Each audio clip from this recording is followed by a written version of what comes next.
Saya pernah diomongin teman saya, Bu, itu loh, rumahnya gede banget toh, tapi istrinya 3 kali melakukan percobaan bunuh diri. Pertama minum baygon tidak mati, kedua iris nadi tidak mati. Rumahnya gede, hartanya melimpah. Tidak menjamin orang bisa memiliki damai sejahtera. Karena damai sejahtera itu hanya berasal dari Roh Kudus. Waktu Roh Kudus ada dalam hidup kita, maka di situ ada kebenaran dan damai sejahtera. Mari kita introspeksi diri orang Kristen. Jangan cuma keluar masuk gereja setiap hari Minggu. Berapa puluh tahun kita jadi Kristen, tolak ukurnya adalah ada damai sejahtera nggak dalam rumah tangga kita?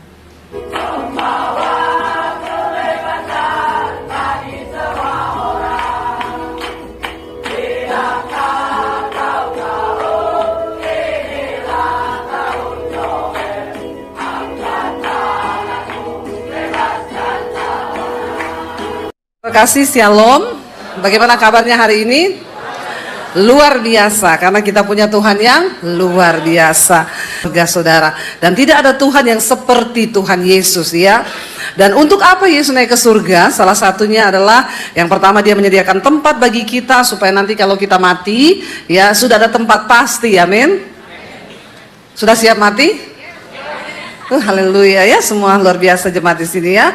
Nggak usah takut karena Yesus sudah menyediakan satu tempat kediaman surgawi bagi kita.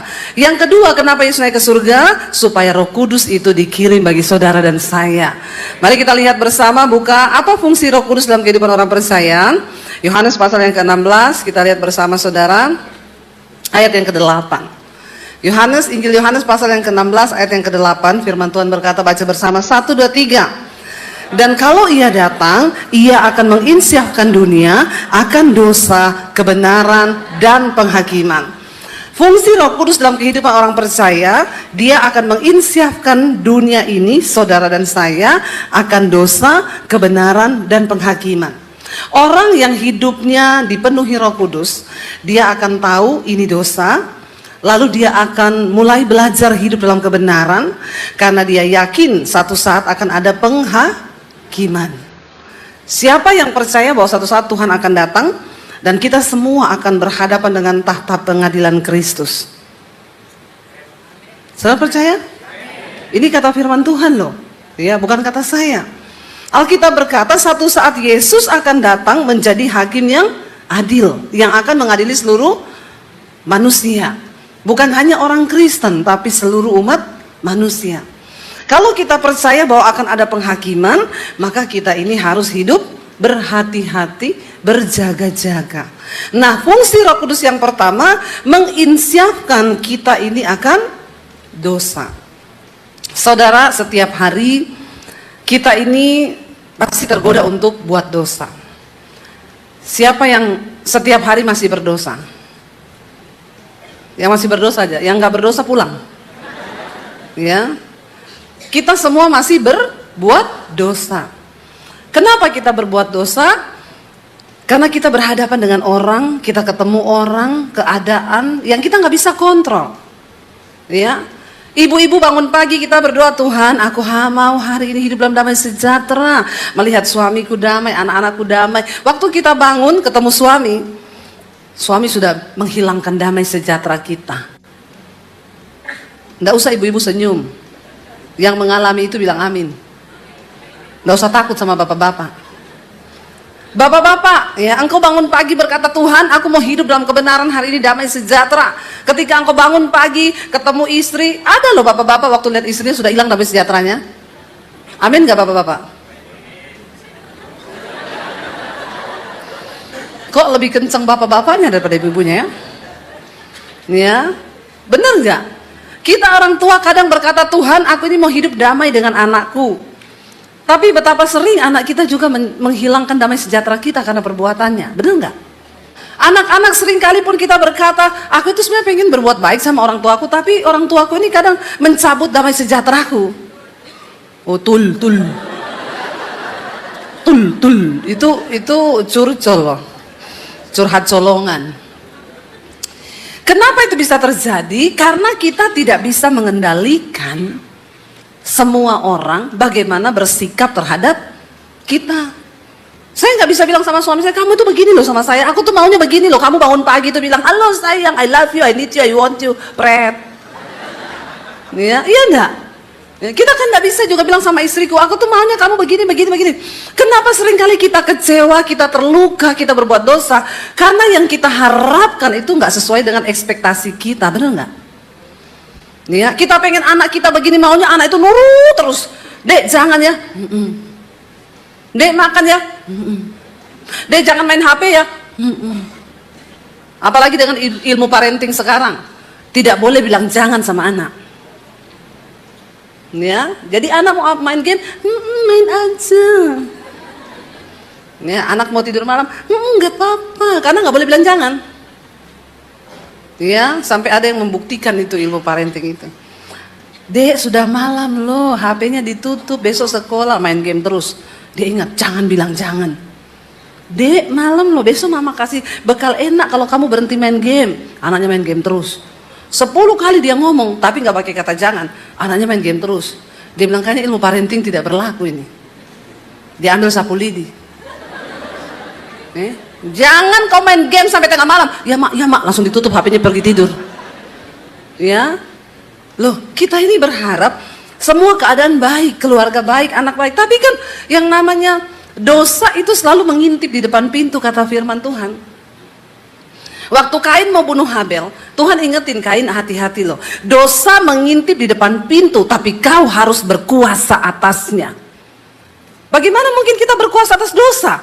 Ya, enggak bisa tanpa pertolongan Roh Kudus. Makanya ayat ini berkata Roh Kudus datang untuk menginsyafkan kita akan dosa.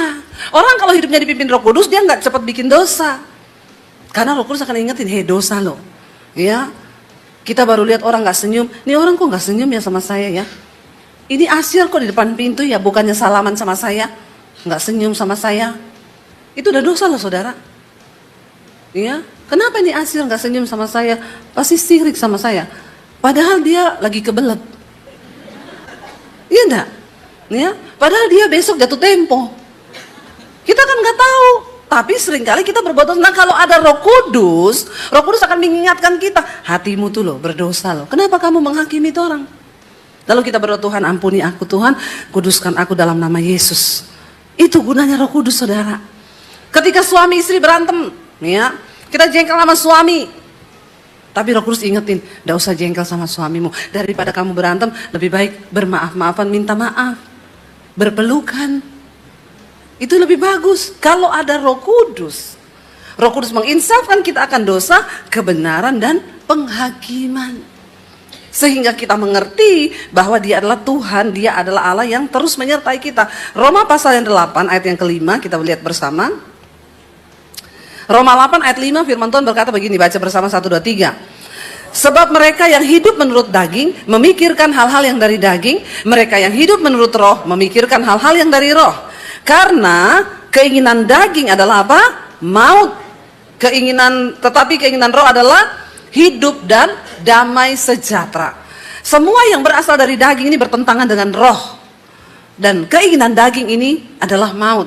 Galatia pasal 5 berkata, sebab keinginan daging telah nyata, percabulan, kenajisan, hawa nafsu, nafsu jahat, amarah, iri hati, kebencian, kedengkian, pesta pora, kemabukan, perseteruan, perpecahan, dan rupa-rupa kejahatan ada di dalam daging kita. Dan barang siapa yang hidup menurut daging, engkau pasti mati binasa dan tidak mendapat bagian di dalam kerajaan Allah. Tapi jika oleh roh engkau mematikan perbuatan dagingmu, maka kamu akan hidup. Jadi saudara, tolak ukur Roh Kudus dalam hidup kita itu apa? Nggak bisa menjadi ukuran, oh dia penuh Roh Kudus karena apa? Tiap kali masuk gereja, ya, baru masuk itu udah. Sorry ya, walaupun kau gini gemeteran tiap hari. Kalau karaktermu nggak berubah, nggak ada buah roh dalam hidupmu, percuma. Amin. Nggak bisa kendalikan diri, percuma. Buat apa? Berantem 3 hari 3 malam, ya. Omongannya kasar, maki-maki orang, ya, biar mau. Ya, emang Roh Kudus bisa dibohongin. Salah satu ciri utama orang itu hidup dipenuhi oleh Roh Kudus dikatakan, sebab keinginan roh itu ialah hidup dan damai sejahtera.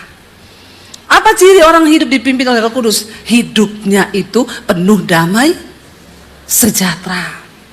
Nggak gampang kecewa, nggak gampang putus asa, nggak gampang khawatir, nggak gampang takut.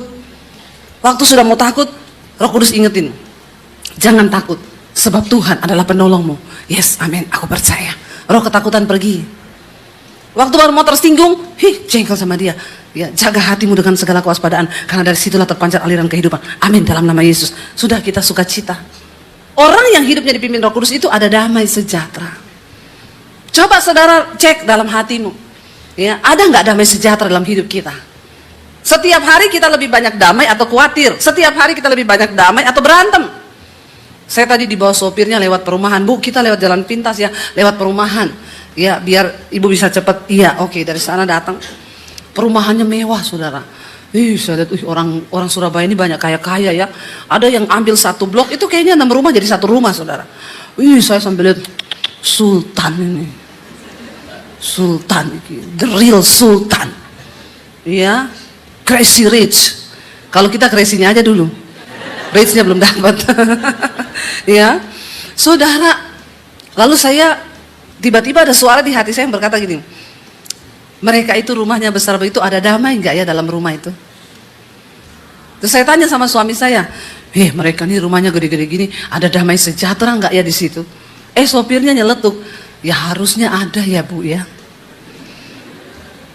Api loh sopirnya itu. Jawab pelan-pelan, yo harusnya ada ya Bu ya, lawang rumahnya gede nih sak ngono loh. Aku bilang, oh Pak, kudune enek, kudune. Tapi yang kita lihat apa saudara? Saya pernah diomongin teman saya, Bu itu loh, rumahnya gede banget toh, tapi istrinya 3 kali melakukan percobaan bunuh diri. Pertama minum baygon tidak mati, kedua iris nadi tidak mati. Rumahnya gede, hartanya melimpah. Tidak menjamin orang bisa memiliki damai sejahtera. Karena damai sejahtera itu hanya berasal dari Roh Kudus. Waktu Roh Kudus ada dalam hidup kita, maka di situ ada kebenaran dan damai sejahtera. Mari kita introspeksi diri orang Kristen. Jangan cuma keluar masuk gereja setiap hari Minggu. Berapa puluh tahun kita jadi Kristen, tolak ukurnya adalah ada damai sejahtera nggak dalam rumah tangga kita?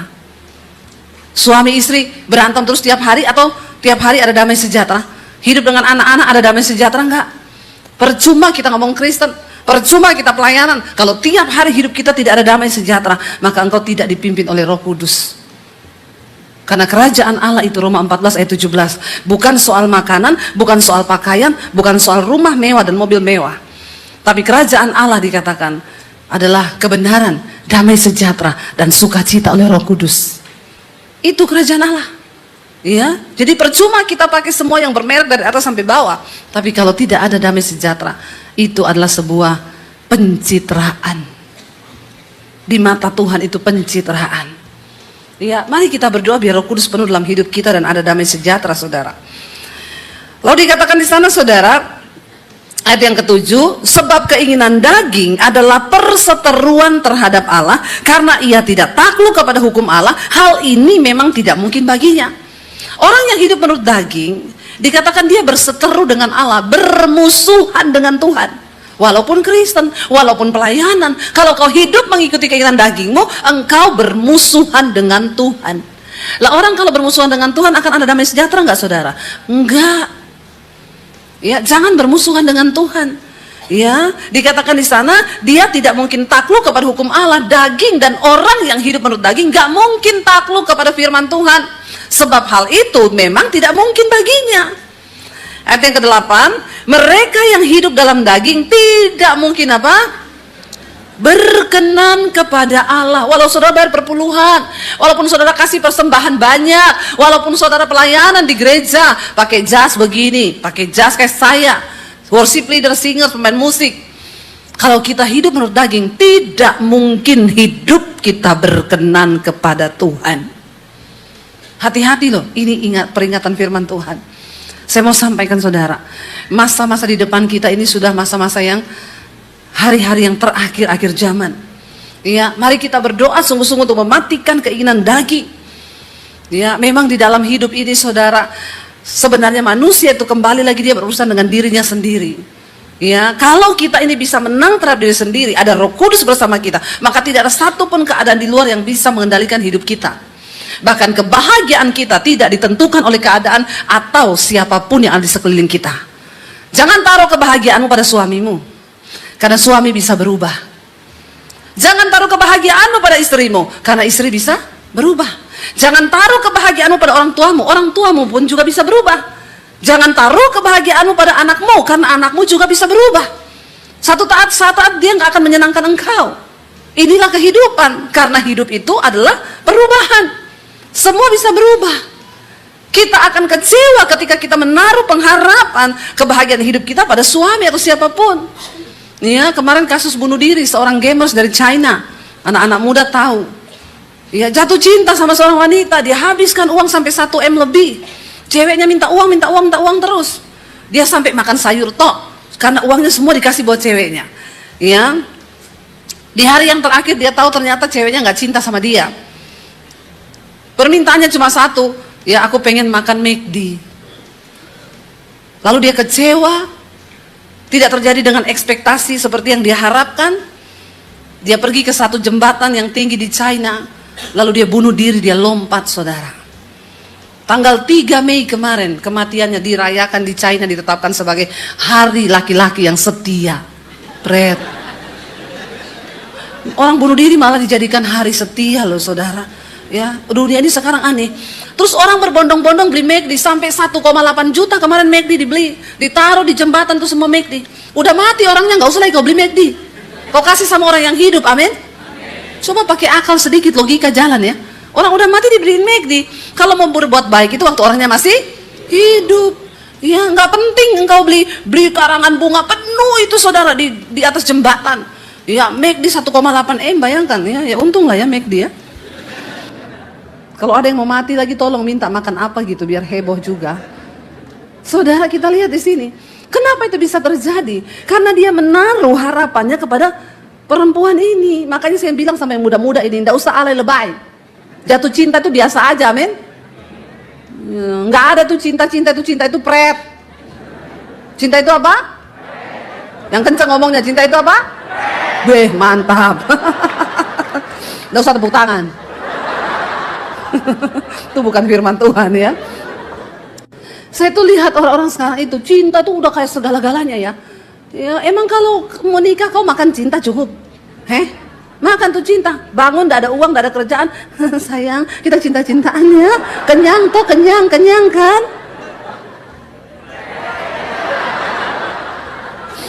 Ya, cinta itu pret. Ya. Cinta yang seutuhnya itu hanya cinta Tuhan buat kita.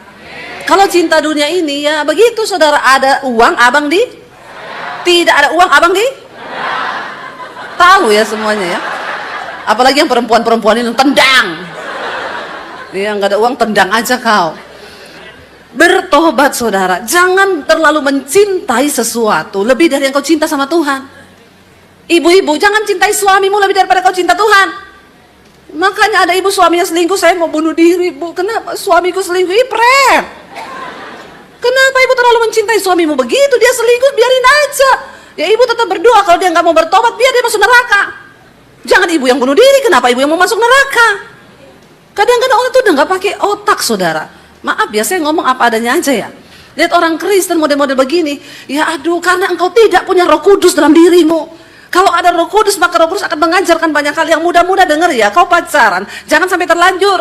Karena cinta memberikan tubuh, memberikan segala-galanya. Ya, banyak pernikahan dalam kalangan Kristen terjadi karena sudah terlanjur. Apalagi kalau sudah terlanjur hamil. Pernikahan yang seperti ini makanya banyak yang berakhir kepada perceraian. Karena cinta tidak diawali dari roh, tapi dari daging, hawa nafsu. Apalagi anak-anak muda sekarang bisa mengakses film porno begitu bebas. Hati-hati, saudara. Minta Roh Kudus kuasai hidup kita hari-hari ini. Ya, supaya Roh Kudus mengendalikan hidup kita dan kita itu tidak salah melangkah. Kalau sudah terjadi begitu, mau apa, saudara? Akhirnya menyesal. Jadi buka mata lebar-lebar ya. Yang perempuan dengar baik-baik. Kalau kau pacaran sama laki-laki, belum apa-apa dia sudah pinjam uang, cepat putus dalam nama Yesus. Itu laki-laki matre itu begitu. Ya, Tolong ya, kita landasi semuanya berdasarkan firman Tuhan. Ayat berikutnya, ayat 9 berkata, tetapi kamu tidak hidup dalam daging, melainkan dalam roh, jika memang roh Allah diam dalam kamu. Tapi kalau orang tidak memiliki roh Kristus, dia bukan milik Kristus. Loh, tapi saya pelayanan loh Bu, bukan milik Kristus. Loh, saya khotbah loh Bu, bukan milik Kristus. Saya jemaat loh Bu, bukan milik Kristus kalau kau tidak memiliki roh Kristus. Dan tidak ada buah dalam hidupmu. Kalau kau hidup menurut daging, walaupun kau pelayanan siang malam, engkau bukan milik Kristus. Ini yang saya takuti. Ketika Yesus datang kali yang kedua, dia cuma datang menjemput umat kepunyaannya. Yang bukan kepunyaannya jangan terlalu pede. Makanya hari ini bertobat, tinggalkan dosamu, kejar hidup di dalam kekudusan, takluk kepada firman Tuhan. Daging tidak mungkin sanggup, tapi dengan roh kita bisa mematikan segala perbuatan daging kita. Ada seorang bapak telepon saya, Bu, saya tuh kemarin berdoa, Tuhan aku minta kesabaran Tuhan, aku ini sama anak emosi terus tiap hari. Waktu saya berdoa pagi itu dalam nama Yesus, pagi ini aku mau damai. Bukan anak yang bikin emosi, tiba-tiba dia dapat telepon kabar yang bikin jengkel, dia maki-maki orang, ya. Lalu dia bilang begini, Tuhan kenapa ya saya berdoa minta sabar, malah saya bilang iya, kalau kau berdoa minta sabar, maka Tuhan akan kirim orang yang bikin kau emosi. Amin. Tapi itu adalah jawaban doa. Ya, makanya harap tenang, ada ujian. Kalau ada ujian tenang saja. Makanya hati-hati kalau berdoa. Oh iyo, saya berdoa jadi orang yang sabar. Ya Tuhan akan pertemukan kamu dengan orang yang bikin kamu gak sabar. Tapi itu menjadi sebuah ujian. Kalau kau lulus berarti kau naik level. Lah berdoa minta sabar terus ketemu orang apa kabar? Ya itu bukan ujian. Bagaimana bisa bilang kita iman kita kuat kalau tidak ada tantangan? Lalu yang berikutnya, untuk apa Roh Kudus datang ke dalam dunia? Untuk menjadi penolong bagi saudara dan saya. Yohanes 14 ayat 16 kita baca bersama. Yohanes 14 ayat 16. Aku akan minta kepada Bapa dan ia akan memberikan kepada kamu seorang penolong yang lain supaya ia menyertai kamu selama-lamanya. Dunia ini terus berubah. Kalau Alkitab berkata Roh Kudus adalah penolong, berarti dia menolong kita dalam apa? Segala perkara. Dalam hal kita berbisnis, Roh Kudus bisa kasih kau hikmat. Jangan pernah mengandalkan kekuatanmu. Orang tanya sama saya dan suami, Bapak Ibu kasih tips dong gimana ya biar kita itu bikin YouTube-nya cepat naik. Itu trik-triknya apa ya? Apa yang harus kita lakukan? Saya sama suami bilang, kami tidak melakukan apa-apa. Semua karena pekerjaan Roh Kudus. Tidak ada yang kami lakukan. Roh Kudus yang mengajarkan kepada kami dari awal. Cepat ambil alih dunia media, cepat beritakan Injil lewat media. Suami saya bilang, bagaimana caranya ini? Ya udah kita syuting dulu lewat HP. Roh Kudus mengajarkan banyak hal kepada kita. Anak-anak muda, tantangan zaman ke depan ini semakin berat. Ya, kita tahu perkembangan teknologi sekarang sudah muncul yang namanya AI. Orang tua tahu apa itu AI? Nggak tahu, nanti tanya sama anaknya pulang ya. AI ini adalah satu kecanggihan teknologi, perkembangan teknologi baru yang menggantikan banyak peranan manusia. Saya kemarin kaget, dunia industri musik hati-hati. Sekarang AI bisa cipta lagu, bisa aransemen lagu, bisa nyanyi sendiri. Itu mesin loh, robot loh. Ya, dia bisa ciptain lagu, dia yang tulis lagunya, dia yang aransemen musiknya, dia yang nyanyi, dan yang lebih luar biasa lagi, tidak kena copyright lagunya. Ya, kalau kita nyanyi lagunya Frankie Kuncoro kan kena copyright, mumpung Frankie tidak ada. Ya, tapi ini AI tidak kena copyright. Suami saya coba begini, bikinin saya syair lagu rohani, ting dikirim, keluar saudara, langsung nggak sampai 1 menit, keluar. Di saat di dalam kegelapan, engkau hadir menjadi terang bagiku, kau Tuhan penolongku. Canggih saudara, suruh aransemen bisa dia. Saudara bisa bayangkan. Sekarang kecanggihan teknologi menggantikan manusia. Lalu ada yang tanya sama saya, Bu, di beberapa gereja di luar negeri sekarang yang khotbah AI, bukan lagi pendeta, tapi AI. Jadi tinggal gampang aja ketik, tolong khotbah tentang Roh Kudus. Sesuai Alkitab, keluar semua ayatnya, dia khotbah. Lalu ada yang tanya sama saya, menurut ibu dari pandangan firman Tuhan, ini gimana Bu? Masa robot khotbah buat manusia? Saya bilang ya enggak apa-apa. Setidaknya robotnya enggak homo, enggak lesbi, enggak selingkuh toh. Lo bener toh? Pendeta kan banyak, habis selingkuh naik di mimbar, homo naik di mimbar, lesbi naik di mimbar, maling naik di mimbar. Setidaknya AI lebih kudus daripada manusia toh? Bener nggak saudara? Ngeri loh, ini ngeri. Saya bilang, ya memang kalau Tuhan mau berkarya nggak ada yang bisa tahan. Bahkan keledai pun bisa dipakai Tuhan untuk berbicara, kok mengingatkan nabinya. Tuhan juga bisa pakai batu untuk membuat orang bertobat. Apa yang nggak bisa? Iya. Sekarang bapak-bapak di Jepang banyak yang nikah sama robot. Ada satu bapak ditanya, "Bapak kenapa kau nikah sama robot?" "Saya ini udah 5 kali nikah, cerai terus. Saya benci perempuan, cerewet, matre. Saya naik nikah sama robot, dia enggak cerewet, enggak matre, enggak pernah ngajak saya ribut. Dan maaf, robot di Jepang yang buat dinikahi sudah dilengkapi bisa buat hubungan intim. Jadi saya lebih betah nikah sama robot, nggak cerewet, nggak matre." Dalam hati saya, belum aja kau, dia korslet lagi hubungan, tiba-tiba korslet, mati kau, mati kesetrum. Orang kok gila ya saudara, nggak mikir loh, nggak mikir. Iya, kau belum aja dia korslet, dia cekik, kau mati juga kau. Kok ya manusia ini loh, manusia nih saudara. Ya, makanya orang berusaha untuk dengan segala cara menggantikan, tapi yuk saudara kita lihat ke depan. Beberapa tenaga manusia di luar negeri itu sudah digantikan oleh tenaga-tenaga robot. Kemarin Amazon di Amerika pecat sekitar 3.000 apa 30.000 pegawai. Bayangkan tuh tingkat pengangguran di sana. Kenapa Amazon bisa pecat sebanyak begitu orang? Karena dia sudah buka toko yang tidak pakai pegawai. Jadi orang pergi beli di situ, asal udah member, masuk aja saudara, ambil keripik, ambil ini, keluar aja. Nggak ada orang bayar scan, nggak ada. Lalu teman saya bilang, waktu pas kita di Seattle, coba kita pergi, ada tokonya Amazon sini. Kamu punya nggak membernya? Punya. Yuk, kita coba yuk. Kita coba, saya pengen lihat tuh kecanggihan teknologi. Kita masuk saudara di toko itu, ngambil keripik, ngambil ini, belanja. Terus kita tanya, terus gimana? Keluar aja, keluar. Nggak usah langsung bawa keranjang, keluar di pintu. Nggak lama dari HP-nya bunyi, kididididit, laporan. Dia belanja ini, kepotong saldonya. Canggih nggak? Itu toko nggak pakai pegawai. Makanya Amazon sudah pecat banyak orang. Jadi ke depan ini saudara, tantangan zaman akan semakin berat. Yang muda-muda, kau itu jangan main handphone terus. Main game terus.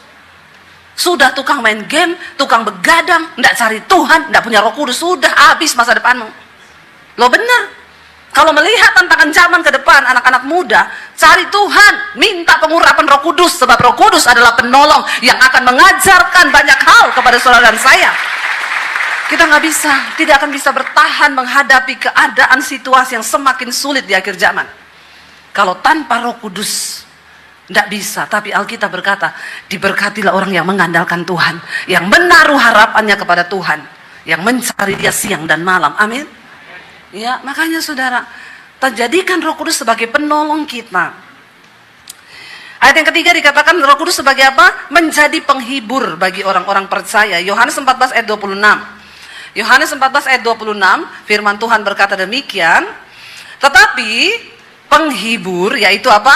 Roh Kudus yang akan diutus oleh Bapa dalam namaku, dialah yang akan mengajarkan segala sesuatu kepadamu dan akan mengingatkan kamu akan semua yang telah kukatakan kepadamu. Roh Kudus penghibur. Tuhan itu tahu manusia itu butuh hiburan, butuh penghibur. Karena saat-saat kita mengalami masalah, tekanan, kita terstres, tertekan. Dan kalau saudara tidak lari kepada hiburan-hiburan yang ditawarkan dunia, itu sementara. Ya, mungkin engkau pergi bisa ke dugem, lari di dugem, goyang-goyang, sementara kau pulang, masalahmu semakin berat. Kau lari ke drugs, narkoba, rokok, ya. Ada orang-orang, saya tanya, "Bapak kenapa merokok?" "Saya kalau tidak merokok stres, Bu. Karena saya itu setiap kali tertekan, ada masalah, aduh saya hidupin gitu, saya tarik. Itu rasanya plong." Saya bilang, berarti Tuhanmu rokok, Pak. Ya, sementara dia masukin racun, habis merokok, masalahnya datang lagi enggak? Datang. Tapi Yesus tahu di dunia ini akan ada begitu banyak masalah, tekanan, persoalan. Makanya Dia berikan kepada kita seorang penghibur.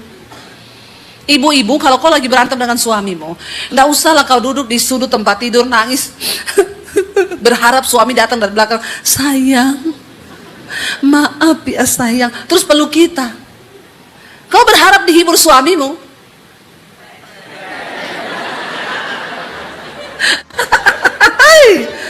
curcol nih ya. Ya, percuma kau bakal kecewa. Yang ada kita nangis di sudut tempat tidur sambil nunggu nunggu dia mau datang. Yang kita dengar apa? Tidur ngorok dia. Tambah sakit hati enggak? Datang sama Roh Kudus. Ya, minta Roh Kudus menghibur. Kalau kita punya Roh Kudus, tidak ada persoalan yang terlalu berat yang akan membuat kita nih gampang kecewa, sakit hati, alay, lebay, baper, koper, bagasi. Ya. Apa itu baper? Bawa perasaan. Koper, korban perasaan. Bagasi, bahagia nggak sedih ya. Jadi no baper, no koper, no bagasi. Amin. Nggak usah baper-baperan. Ada masalah sudah selesaikan, tidur aja. Nggak usah nunggu kok dia nggak datang ya.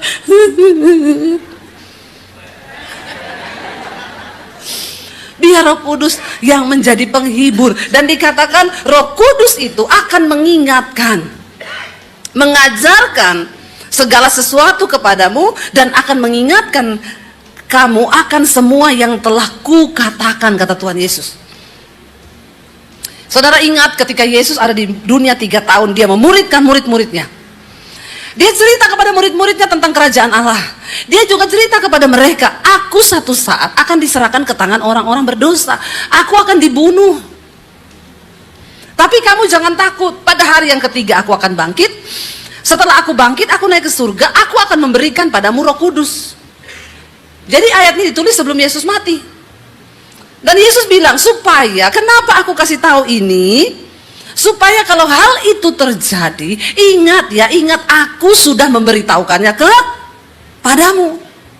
Tibalah Yesus itu ditangkap. Waktu Yesus ditangkap, diadili lalu dibawa ke rumah Imam Kayafas, lalu diadili di depan semua ahli Taurat. Di situ Petrus nonton dari jauh.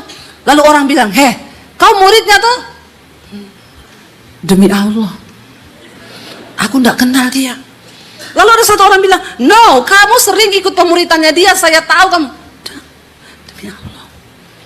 Satu lagi datang, kamu sering duduk makan teman. Enggak, sumpah, saya tidak kenal dia. Lalu ayam berkokok dan Petrus ingat bahwa Yesus sudah mengatakan hal itu. Thomas ketika lihat Tuhan Yesus tergantung di kayu salib, dia bilang, ternyata nasibnya cuma sampai di sini, mati. Thomas lupa apa yang sudah Yesus katakan bahwa dia memang harus mati. Kenapa mereka lupa semua ajaran Yesus? Karena belum ada Roh Kudus. Ketika Yesus menampakkan diri kepada murid-muridnya setelah dia mati dan bangkit, mereka bilang sama Thomas, kemarin Yesus datang loh, Allah kalian tuh ya, udahlah kalau udah mati aja, lu ndak usah berhalusinasi. Saya tidak bakal percaya, tidak akan percaya. Tapi dia hidup, Thomas, seperti kami melihat engkau hari ini. Dia begitu nyata. Tidak percaya aku. Apa yang Yesus lakukan, dia menyembuhkan orang lumpuh, menyembuhkan orang sakit, lupa semua mereka dari ingatan, hilang. Karena tidak ada Roh Kudus waktu itu. Sampai Thomas bilang, kecuali dia datang di hadapanku berdiri dan berkata, Thomas, ini lambungku yang berlubang, ini tanganku, cucukkan jarimu. Barulah aku mau percaya, kalau kagak, enggak. Dan Yesus datang menampakkan diri kepada Thomas dan berkata, Thomas, ini lambungku yang berlubang, ini tanganku yang berlubang paku, cucukkan jarimu, aku hidup. Saat itu Thomas menangis, dia mohon pengampunan sama Tuhan. Lalu ketika pada saat itu saudara, mereka ini bersama-sama, ketika Yesus mau naik ke surga, Yesus bilang, jangan ada seorang pun dari kalian yang pergi sebelum kalian menerima pengurapan Roh Kudus. Jangan melayani sebelum engkau menerima pengurapan Roh Kudus. Kenapa penting bagi kita dalam pelayanan menerima pengurapan Roh Kudus? Supaya engkau jangan cuma hanya pelayanan secara fisik, tapi rohmu mati. Makanya banyak orang sudah pelayanan jatuh, berbuat dosa lagi, selingkuh, mabok. Ya. Kenapa? Karena belum dipenuhi Roh Kudus. Yesus bilang jangan melayani dulu. Tunggu. Lalu mereka naik ke atas loteng. Mereka berdoa di sana menantikan Roh Kudus itu turun. Alkitab berkata, mari kita buka Kisah Para Rasul, saudara. Untuk apa Roh Kudus datang? Yang terakhir memberikan kepada kita kuasa untuk menjadi saksinya. Kisah Para Rasul 1 ayat yang ke-8. Kita baca bersama Kisah Rasul 1 ayat 8, 1, 2, 3. Tetapi kamu akan menerima kuasa kalau Roh Kudus turun ke atas kamu, dan kamu akan menjadi saksiku di Yerusalem dan di seluruh Yudea dan Samaria dan sampai ke ujung bumi. Ya, kenapa kita perlu menunggu? Kenapa murid-murid disuruh Yesus menunggu? Supaya engkau menerima kuasa. Hari-hari ini banyak orang Kristen hidup tanpa kuasa. Sehingga kau kalah terus dengan rokok, kau kalah terus dengan minuman, kau kalah terus dengan semua dosa-dosa, kau kalah. Karena engkau tidak pernah menerima kuasa yang dijanjikan Tuhan. Di depan kita ini banyak sekali saudara pelayanan. Kita akan berhadapan dengan banyak hal yang akan Tuhan kasih lihat. Ini waktunya saudara juga mengambil bagian dalam pelayanan. Kalau saya bicara tentang pelayanan, bukan hanya saudara mendaftar jadi asyir di gereja, tapi lihat sekelilingmu, ladang itu sudah menguning. Satu saat saya dapat telepon dari orang di Manado. Bu Debbie, tolong Bu, doain Bu. Kenapa? Kami ini bukan dari gereja karismatik, kami ini dari gereja Protestan. Tapi kami selalu ikuti mesbah doa Ibu, ikuti channel YouTube Ibu. Terus, jadi begini Bu ceritanya, aduh baru kali ini kami ini mengalami yang begini. Kenapa Bu? Kami kan kedatangan saudara jauh dari kampung. Karena setiap malam kami ikut mesbah doa di channel Ibu. Nah saudara yang dari kampung ini kami suruh ikut. Ayo kamu sini ikut daripada di kamar ikut. Lagi ikut mesbah doanya Ibu, lagi puji-pujian, dia kerasukan. Ya, kerasukan. Teriak-teriak, jangan nonton Debbie Basir. Matiin. Coba lihat saudara ya. Orang kalau ada kuasa kegelapan dalam hadirat Tuhan, padahal kan itu cuma lewat TV loh. Lalu dia suruh matiin, lalu dia kerasukan saudara. Dia bilang gini, Bu, kami ini bukan dari gereja karismatik yang biasa doa-doa pelepasan. Tapi saya sudah ikuti khotbah Ibu, saya dengar cerita Ibu kadang pelepasan, dan Ibu bilang jangan takut. Jadi kita ini dia masih didoakan. Ibu benar, yang pertama jangan takut. Setan yang begitu tuh setan kerucuk-kerucuk. Ya, itu setan yang nggak ada apa-apanya punya itu. Justru setan yang luar biasa itu yang ada dalam hati manusia yang nggak bisa melepaskan pengampunan, dendam, itu setannya setan. Kalau cuma kerasukan begitu itu masih biasa Bu, jangan takut. Pertama jangan takut, ya gitu ya Bu. Terus ambil minyak apa aja, kalau nggak ada minyak urapan, minyak kelapa nggak apa-apa, minyak goreng, taruh di piring, tapi jangan jelantah ya, nanti didatangi semut. Minyak habis goreng ikan lagi, kau doakan orang di situ, tikus datang nanti gigiti dia. Lalu saudara, terus ngapain Bu? Doakan minyak itu, doakan ya. Ibu ajak suami, anak-anak, doakan, cepat-cepat doakan. Terus olesi sama dia, tengking dalam nama Yesus. Lalu mereka layani saudara. Ya, 1 jam kemudian dia telepon, aduh Bu Debbie, puji Tuhan Bu, puji Tuhan dia sudah sadar sekarang. Aduh Ibu, saya baru kali ini mengalami begini. Tidak apa-apa Bu, inilah pelayanan. Di akhir zaman Tuhan akan mencurahkan rohnya kepada orang-orang yang mau sungguh-sungguh buka hati dan dipenuhi oleh Roh Kudus. Kau tidak perlu bertitel pendeta baru kau doa pelepasan. Ya, waktu Roh Kudus ada dalam hidupmu, maka orang-orang yang membawa roh kuasa gelap tidak akan tahan. Dan Tuhan sedang mempersiapkan engkau untuk melayani, melakukan doa pelepasan. Amin saudara. Bisa jadi loh suamimu itu juga ada setan di dalamnya. Ya, ada kan istri yang doakan suamimu tiba-tiba kerasukan suaminya. Ya, suaminya ini merokok, mabok, selingkuh, judi. Ya, dia bilang sama saya, Bu Debbie gimana ya suami saya ini? Doakan Bu, kalau perlu Ibu doa puasa. Dia doa puasa, tiba-tiba satu malam suaminya kerasukan. Ya, matanya merah mau keluar, dia bilang sama istrinya, "Nggak usah lagi kau dengar-dengar khotbah. Nggak usah kau baca Alkitab." Nah, itu setan. Istrinya bilang, "Saya takut Bu lihat suami saya, tapi saya ingat khotbah Ibu, jangan takut." Jadi dia bilang, "Dalam nama Yesus, kau bukan suamiku."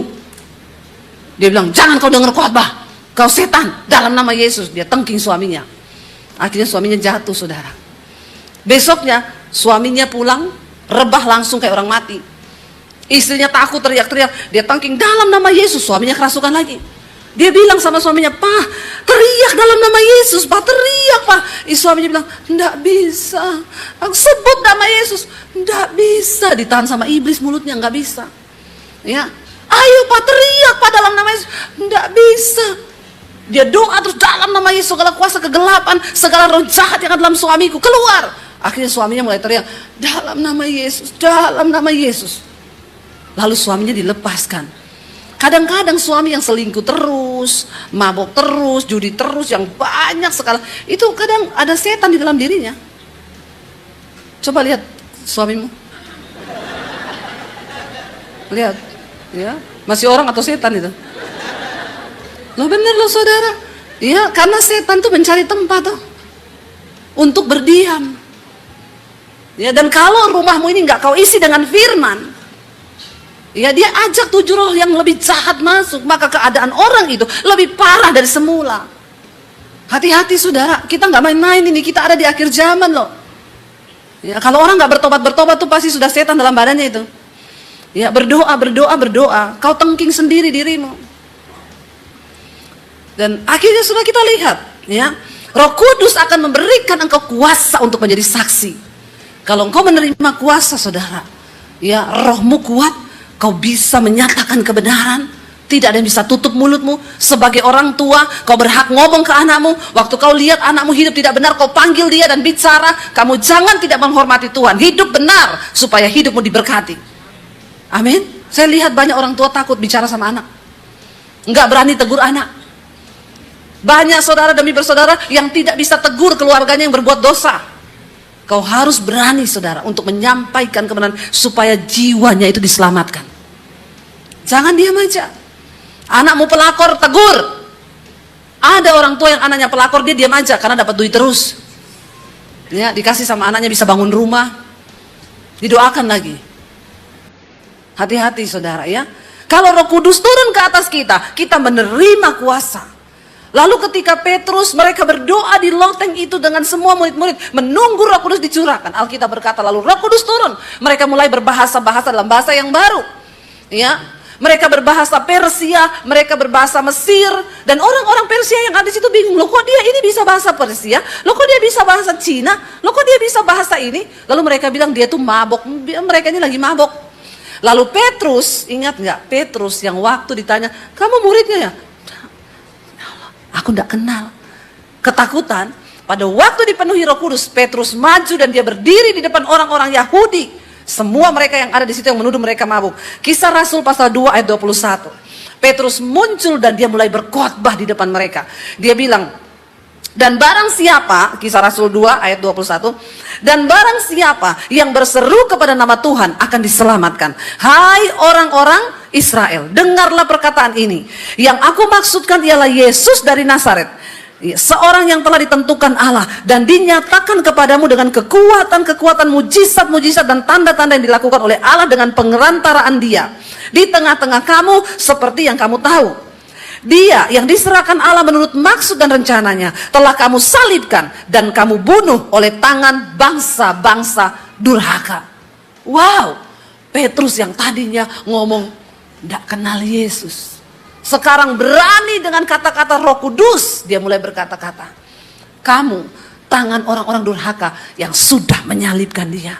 Siapa yang berkata-kata itu saudara? Bukan Petrus tapi Roh Kudus. Waktu kita dalam pengurapan Roh Kudus nggak perlu takut. Ya, saya berkhotbah, saya nggak pernah takut. Saya sampaikan apa aja yang mau saya sampaikan, apa yang Roh Kudus mau sampaikan, biar Roh Kudus yang sampaikan. Saya nggak peduli mau saudara kaya, mau saudara miskin, mau saudara siapapun. Kalau kebenaran disampaikan, terima itu. Diterima puji Tuhan, nggak diterima kebangetan. Amin nggak saudara? Ini firman yang harus kita terima supaya mengubah hidup kita. Kita harus menerima makanan yang keras. Kalau orang dalam pengurapan Roh Kudus, dia akan mulai berkata-kata. Petrus berkata-kata. Dan Alkitab berkata setelah Petrus diurapi Roh Kudus, dia sekali khotbah 3.000 orang bertobat menerima Yesus. Itu buah saudara. Tidakkah engkau rindu untuk berkata, Tuhan jadikan aku saksimu. Aku rindu lewat hidupku orang bertobat. Aku rindu lewat hidupku keluargaku bertobat. Karena ketika Yesus datang satu saat nanti, dia tidak tanya depositmu berapa, dia nggak tanya pelayananmu apa, yang dia tanya berapa jiwa yang kau bawa bagiku. Disitulah kita akan menerima mahkota yang dari Tuhan. Mulai berdoa, Tuhan pakai aku menjadi saksimu. Ya, pakai aku Tuhan. Itu yang Tuhan mau saudara. Siapa Thomas? Orang yang pernah berkata, aku tidak percaya lagi kepada Yesus. Karena dia mati. Waktu Thomas dipenuhi Roh Kudus, dia pergi ke Iran, dia pergi ke Irak, Dia pergi ke daerah India. Dia memberitakan Yesus dan memenangkan banyak jiwa di sana. Bahkan ada beberapa gereja mula-mula di sana yang dibangun karena pelayanan Thomas. Bahkan sampai akhir hidupnya Thomas mati, nyawanya direnggut hanya karena memberitakan Injil. Amin saudara. Roh Kudus akan memampukan kita. Saya undang para imam musik maju. Apa yang menjadi ketakutanmu hari ini? Apa yang menjadi keterikatanmu hari ini? Libatkan Roh Kudus dalam hidup kita. Katakan, Roh Kudus, penuhi hidupku. Bilang kepada Roh Kudus, aku mau diubahkan Roh Kudus. Dan kuncinya hanya satu saudara. Alkitab berkata, siapa yang membuka hati, mereka yang akan mengalami lawatan Roh Kudus.